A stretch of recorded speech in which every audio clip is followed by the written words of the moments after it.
নামাজ না পড়লেও ঈমান ঠিক আছে। কি বলে না, বেনামাজিরা বলে তো নামাজ না পড়লে কি ঈমান ঠিক আছে। আস্তাগফিরুল্লাহ। রাসূল সাল্লাল্লাহু আলাইহি ওয়াসাল্লাম বলেন, বাইনাল আবদি ওয়া শিরকি ওয়াল ঈমানে আস-সালাহ। ঈমান আর কুফরের মাঝে পার্থক্য কি? সালাত। তাহলে যে ব্যক্তি সালাত নাই তার কি নাই? ঈমান নাই। রাসূল সাল্লাল্লাহু আলাইহি ওয়াসাল্লাম নিজে বলছেন যে ব্যক্তির সালাত নাই তার কি নাই? ঈমান নাই। কিন্তু বেনামাজি দাবি করছে কি কে সালাত না পড়লে ঈমান ঠিক আছে। তা বলে কি ঠিক আছে? ঈমান আছে এটা বলে না, ঈমান ঠিক আছে। নামাজ না পড়লে ঈমান ঠিক আছে। এ হলো ডবল কাফের। এক, সে সালাতকে ব্যঙ্গ করেছে এজন্য কাফের। আর দুই নম্বর, ঈমানদার দাবি করেছে, ঈমানের ইজ্জত নষ্ট করেছে, তাই না? আস্তাগফিরুল্লাহ। অথচ যে নামাজ পড়ে না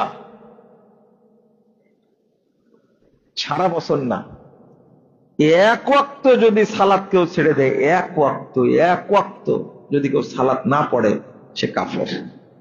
সে কি হয়ে যায়? কাফের হয়ে যায়। শুধু তাই না, নামাজ পড়ে কিন্তু হাত্তা ইয়াদখুলা ওয়াক্তান ফি ওয়াক্তিন, একটা ওয়াক্তের সালাত আরেকটা ওয়াক্তে ঢুকে গেছে, ফাহুয়া কাফের। সেটা কি? কাফের। আসরের সালাতের টাইম হবে 3টা 8-এ। কত? 3টা 8-এ আসর। আপনি জহর পড়েননি, জহর আপনি পড়েননি ইচ্ছা করে, এখন 3টা 8 বেজে গেছে, আপনি কি? কাফের। আপনাকে আবার ইসলাম গ্রহণ করা লাগবে, আবার ইসলাম গ্রহণ। আর আপনার জহর নাই, এখন যদি আসর পড়তে চান ইসলাম গ্রহণ করে তারপরে আপনি আসর পড়বেন, জহর আর নাই। লা হাওলা ওয়ালা কুওয়াতা ইল্লা বিল্লাহ। মাসালা এইটা। আর সারা বছর পড়ে না, শুধু ঈদ আর কি পড়ে? 2 ঈদ পড়ে, ঈদুল আজহা আর ঈদুল ফিতর পড়ে, তাই বলে আমি মুসলমান। আর জুমার সালাত পড়ে, শুধু জুমা পড়ে, সারা সপ্তাহ পড়ে না, ও নাকি মুসলমান, তাই না? এই লোকের জানাজা দেওয়া যাবে না। জানাজা তো পরে, ওকে গোসল করানো হারাম। কোন ব্যক্তি গোসল দিতে পারবে না, আপনার বাপ হলেও আপনার মা হলেও ওকে গোসল দেওয়া যাবে না। ঈমান অত সহজ না। যার সালাত নাই তার কি নাই?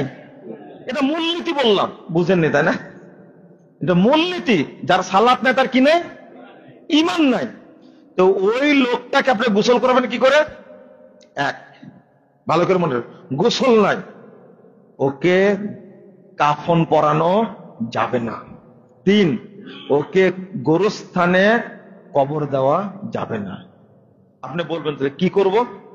যেভাবে মরেছে ওইভাবে, ওই দূরে আশেপাশের জঙ্গল, আপনারা কি বলেন জানি না, এই যে পাগার সিস্টেম আছে না, এরকম জায়গায় গিয়ে ওকে পুঁতে দিতে হবে, মাটি সমান করে দিতে হবে, কেউ যেন বুঝতে না পারে এখানে কবর আছে। কারণ কবর থাকলে কি হবে? আপনি একজন মুসলিম ব্যক্তি যাচ্ছেন, যাওয়ার সময় বলবেন আসসালামু আলা আহলি দিয়ারে মিনাল মুমিনিনা ওয়াল মুসলিমিন, বলবেন না?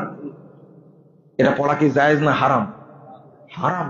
ও তো কাফের, ও মুশরিক, ও মুরতাদ। ওর জন্য কি দোয়া করা যাবে? এই জন্য ওকে কবর দিতে হবে। কবর দিতে হবে না, কি করতে হবে? পুঁতে দিতে হবে, গর্ত করে পুঁতে দিতে হবে। আর মানুষ যেন বুঝতে না পারে এখানে কি আছে, দূরে দিতে হবে। কারণ ওর জন্য দোয়া করবে, যায় কবর দেখলে দোয়া করবে না? আপনারা দোয়া করেন না গোরস্থান দেখলে? এইটা যেন দোয়া না করতে পারে, এই জন্য কি করতে হবে? দূরে নিয়ে যা পুঁতে দিতে হবে। আর মুসলিম হলে গোরস্থানে কবর দিবেন, এটা হলো শরীয়ত।